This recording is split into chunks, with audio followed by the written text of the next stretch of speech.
Streaming అంటే ఏంటంటే పిల్లలు రిపీటెడ్ మూమెంట్స్ లేకపోతే సౌండ్స్ చేస్తుంటారు. సో ఇందులో చాలా టైప్స్ ఉంటాయి. మెయిన్గా 5 టైప్స్ ఉంటాయి. Visual stimming, auditory stimming, tactile stimming, oral stimming, next movement streaming.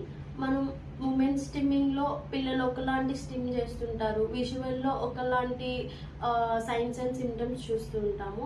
అలా 5 టైప్స్ ఆఫ్ స్టిమ్మింగ్లో పిల్లల బిహేవియర్ అనేది డిఫరెంట్ టైప్స్ ఆఫ్ స్టిమ్మింగ్స్ని వాళ్ళు ఎగ్జిబిట్ చేయడం అనేది మనం చూస్తూ ఉంటాము. అసలు స్టిమ్మింగ్ ఎందుకు చేస్తారంటే పిల్లలకి సెన్సరీ నీడ్ ఉంటుంది. సో ఆ సెన్సరీ నీడ్ని సాటిస్ఫై చేసుకోవడం కోసం స్టిమ్మింగ్స్ చేస్తుంటారు.